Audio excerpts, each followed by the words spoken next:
Immense grâce, ô merveilleux amour, sur mon cœur passe et repasse toujours, et comme un océan puissant, dont les flots vont en se pressant, l'amour de Jésus m'inonde, onde sur onde, comme un flot puissant. Ton amour m'inonde comme un océan. Sang du calvaire versé pour mes forfaits, flot de lumière, parfaite et céleste paix, la puissante grâce de Dieu, comme un fleuve délicieux, coule aujourd'hui sur mon âme, onde sur onde, comme un flot puissant. Ton amour m'inonde comme un océan. Quand l'enfer gronde, cherchant à m'ébranler, ta grâce abonde, je marche sans plus trembler. De Golgotha le flot vainqueur coule sans cesse dans mon cœur et m'entraîne vers la gloire. Onde sur onde, comme un flot puissant, ton amour m'inonde comme un océan.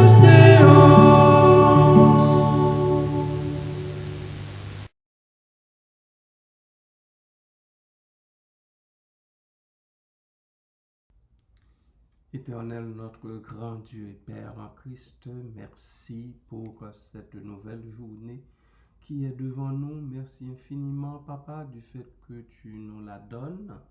Tu nous la donnes totalement, tu nous la donnes parfaitement, entièrement. Je sais que c'est une journée qui est faite sur mesure par toi, parce que chaque jour que tu nous gratifies est nouveau. Chaque jour que tu nous donnes dans ton amour, eh bien, vient avec son cortège de bénédictions sans nombre. Ainsi, Père, nous te levons, nous te magnifions, nous te remercions infiniment, nous te témoignons toute notre reconnaissance pour les bénédictions que nous allons jouir au cours de cette journée. Merci Papa, merci Père, qu'à Christ, au Saint-Esprit et à toi, soit gloire, honneur, puissance, majesté, au siècle des siècles. Amen.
Dieu, soyez richement bénis. Bonjour dans sa paix, sa grâce. Nous continuons notre réflexion sur les résultats de la foi, le résultat de notre foi en Dieu, de notre foi en Jésus-Christ, par l'assistance et la puissance du Saint-Esprit. Nous commençons avec un premier texte que nous trouvons dans l'Ancien Testament, en Habakkuk, chapitre 2, verset 4. Habakkuk, chapitre 2, verset 4. Je lis pour vous. « Voici, son âme s'est enflée. Elle n'est pas droite en lui, mais le juste vivra par la foi. » Voici, son âme s'est enflée. Elle n'est pas droite en lui, le juste vivra par la foi. Alors, pour que vous saisissiez très bien pourquoi le prophète a-t-il écrit ce verset 4, je vais remonter jusqu'au verset 2. L'Éternel m'adressa la parole et il dit, « Écris la prophétie, grave-la sur des tables, afin qu'on la lise couramment. Car c'est une prophétie dont le temps est déjà fixé, elle marche vers son terme, et elle ne mentira pas. Si elle tarde, attends-la, car elle s'accomplira certainement. » Remarquez bien ici que ce n'est pas moi qui répète ce qui est écrit, mais c'est vraiment écrit noir sur blanc, car elle s'accomplira, virgule, elle s'accomplira certainement. Verset 4 maintenant. Voici, son âme s'est enflée, elle n'est pas droite en lui, mais le juste vivra par la foi. Ce qui nous intéresse, et dans ce verset 4, c'est la dernière expression, le juste vivra par sa foi. Par sa foi. J'avais dit tout à l'heure par la foi, je crois, mais c'est que le juste vivra par sa foi. C'est-à-dire la foi que toi tu as, la foi que moi que j'ai, la foi que chacun a en Dieu, en Jésus-Christ, tout en se laissant diriger, dicter par l'Esprit Saint. En Romains chapitre 1er, verset 17, nous lisons ce texte. « Parce qu'en lui est révélé, ici il s'agit de Jésus-Christ, est révélé la justice de Dieu par la foi et pour la foi, selon qu'il est écrit, le juste vivra par la foi. » Alors, vous voyez que l'apôtre Paul a cité ici Habakkuk, chapitre 2, verset 4. Nous avons plusieurs autres références. C'est long, je ne vais pas vous les donner.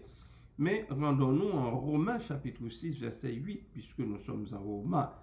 Romains chapitre 6, verset 8. « Or, si nous sommes morts avec Christ, nous croyons que nous vivrons aussi avec lui. » Si nous sommes morts avec Christ, nous croyons que nous vivrons aussi avec lui. Pour mourir avec Christ, eh bien, c'est par la foi qu'on va faire cela, qu'on va accepter de mourir avec le Christ. C'est par la foi. Alors, parce que nous mourrons avec Christ, eh bien, nous vivrons aussi avec Christ. Je répète encore le verset 8 du chapitre 6 de Romains. « Or, si nous sommes morts avec Christ, nous croyons, c'est-à-dire nous sommes confiants, c'est-à-dire nous avons foi que nous vivrons aussi avec lui. » Ici encore, il y a plusieurs références. Si vous voulez, je peux vous donner Romains 9, 30, 33, Romains 10, 6, Romains 11, 20, Galates 2, 16, Galates 3, 5, Galates 3, 11. Galates 5, 5, par contre, je vais vous lire. « Pour nous, c'est de la foi que nous attendons par l'Esprit l'espérance de la justice. Alléluia. Pour nous les chrétiens, pour nous les chrétiennes, c'est de la foi que nous attendons par l'Esprit. C'est de la foi. C'est à cause de la foi. C'est par la foi que nous attendons par l'Esprit l'espérance de la justice.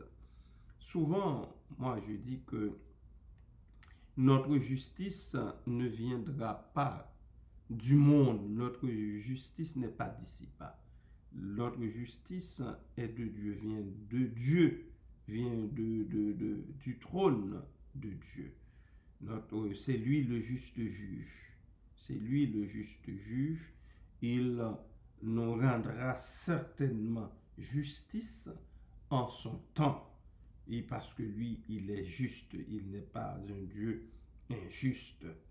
Hébreux chapitre 10, verset 38, nous lisons ce verset. Et mon juste vivra par la foi. Mais s'il se retire, c'est-à-dire si le juste se retire, mon âme ne prend pas plaisir en lui. Si le juste se retire, si le juste sort du parc, si le juste se sépare de l'alliance, si autant d'expressions qui peuvent monter dans notre esprit quand il s'agit de notre attachement ou bien encore de notre séparation. Car il y en a qui viennent, qui regardent, qui jettent un coup d'œil et puis après, ils boudent, ils s'en vont. Alors, l'auteur de l'épître aux Hébreux, l'ayant su, a écrit ceci. Et mon juste vivra par la foi, enfin selon l'écriture qu'il a écrit. Et mon juste vivra par la foi. Mais, alors, en tant que juste, je vis par la foi. Vous vivez par la foi. Et non par la vue, mais par la foi. Non par la vue. Vous ne vivez pas parce que vous voyez, vous croyez. Mais vous vivez parce que vous croyez, tout simplement, sans voir. Alors, et mon juste vivra par la foi. Mais s'il se retire, parce qu'il est toujours possible que quelques-uns se retirent, se détachent, que quelques-uns se distancient, voyez-vous, alors, mais s'il se retire, mon âme ne prend pas plaisir en lui. Cela ne veut pas dire que celui-là qui se retire, celle-là qui se retire, perd ou bien peut perdre son salut, voyez-vous, peut perdre son salut, mais c'est que le texte dit, mon âme ne prend pas plaisir en lui. Comment l'âme de Dieu pourrait-elle prendre plaisir en quelqu'un, en une brebis qui sort de la bergerie, en quelqu'un qui boude tout bonnement l'alliance, qui sort de l'alliance et puis qui serait allé vagabonder ailleurs. Donc, c'est que Dieu ne prend pas plaisir dans un tel agissement, dans un tel comportement. Et nous terminons avec un dernier texte que l'apôtre Pierre nous donne dans 1 Pierre 1,5. À vous qui, par la puissance de Dieu, êtes gardés par la foi pour le salut, prêt à être révélé dans les derniers temps. À vous qui, par la puissance de Dieu, êtes gardés par la foi pour le salut, prêt à être révélé dans les derniers temps. Le salut qui est prêt à être révélé, qui est prêt à être visible, puisque plusieurs n'agissent que par la raison, que par ce qu'ils peuvent voir, ce qu'ils peuvent toucher, ce qui est spectaculaire. Et c'est pour ça aussi, oui, il y en a plusieurs qui, au lieu de rester attachés à la saine doctrine, qu'est-ce qu'ils font? Eh bien, ils courent après les bling-bling. Ils courent après ce qui est bouillant, hein, ce qui font du bruit. Il y en a plusieurs qui aiment la démagogie. Ils aiment la démagogie au lieu d'apprécier la parole de Dieu, au lieu de s'attacher à la parole de Dieu, à l'écriture, à la sainte écriture, au lieu de se comporter comme les chrétiens de Béret qui écoutent attentivement la parole prêchée et après, rendus chez eux, ils reprennent sans doute après avoir pris un goûter ou bien après avoir dîné, je ne sais pas moi. Et puis, ils prennent leur Bible et puis ils commencent à réexaminer, j'imagine à la fine pointe d'un crayon, ce que le prédicateur venait de dire. Alors, c'est important de le faire. Je ne m'arrêterai jamais de le souligner dans mes capsules parce que je sais que c'est important. Et Dieu sait encore plus combien que c'est important pour vous, ces enfants rachetés au sang précieux de Jésus-Christ. L'apôtre Pierre dit à vous qui, par la puissance de Dieu, alors remarquez que l'apôtre Pierre était ici dans le cadre de bénédiction, parce que regardez, si on remonte depuis le verset 3, il dit: béni soit Dieu, le Père de notre Seigneur Jésus-Christ, qui, selon sa grande miséricorde, nous a régénérés pour une espérance vivante par la résurrection de Jésus-Christ d'entre les morts, pour un héritage qui ne peut ni se corrompre, ni se souiller, ni se flétrir. Il vous est réservé dans les cieux, à vous qui, par la puissance de Dieu, êtes gardés par la foi pour le salut, prêts à être révélés dans les derniers temps. Vous voyez, c'est une phrase qui est très longue, mais une phrase d'une importance capitale. La phrase couvre le verset 3, le verset 4 et le verset 5. Vous voyez, alors une phrase très longue et chaque verset est assez long pour lui-même. Mais l'apôtre a pris le temps, sous la dictée du Saint-Esprit, de l'écrire pour le bien-être spirituel de chacun, de chacune de nous. Je m'arrête ici, alors que les seigneurs, on vous ouvre les yeux spirituels, je veux dire. Je sais que vous n'êtes pas aveugles, les yeux spirituels sur sa parole, sur les saintes écritures qui constituent la nourriture fondamentale de nos âmes. Soyez bénis en Christ, bien-aimés du Seigneur.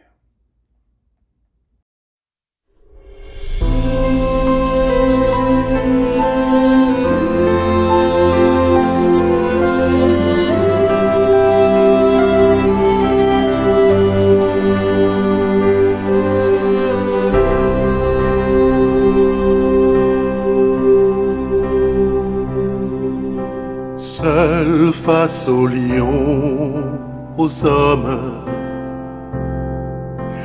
pourquoi devrais-je avoir peur? Jéhovah est près de moi, je ne m'enfuirai pas. Je sais qu'il est le Dieu sauveur. Avec la foi, je vois l'invisible. Avec la foi,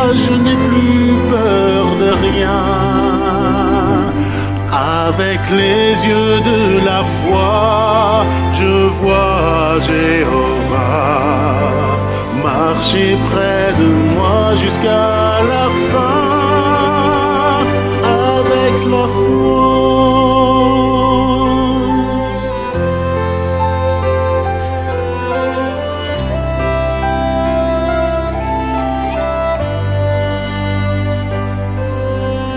Tant de témoins fidèles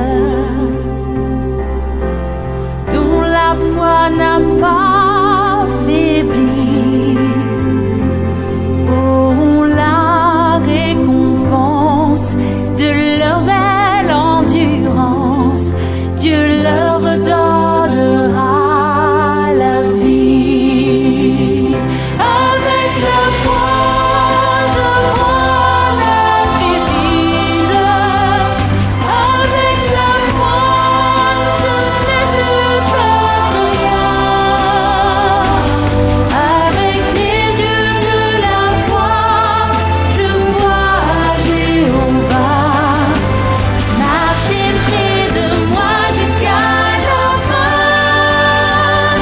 Avec la foi. Avec la foi, je déplace des montagnes. Avec la foi, je garde espoir. Où en serais-je sans la foi qui me fait voir plus loin, bien plus loin que mes larmes?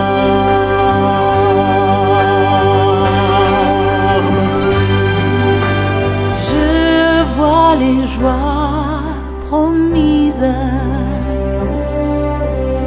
l'aube des jours meilleurs. Je dois tenir bon, le temps n'est plus très long. Jéhovah sera bientôt vainqueur.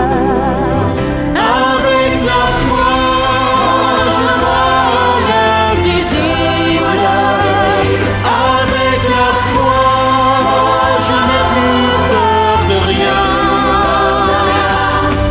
Avec les yeux de la foi, je vois Jéhovah marcher près de moi jusqu'à la fin. Marcher près de moi jusqu'à la fin. Avec la foi.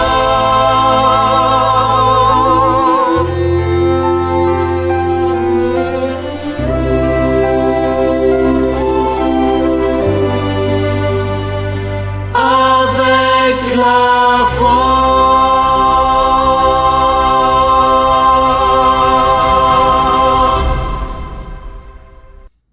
Tendre Père Céleste, encore une fois, nous voulons te remercier humblement parce que dans ton royaume éternel, tu nous considères déjà comme justes, étant justifiés d'ailleurs par le sang précieux de ton Fils unique en Jésus-Christ.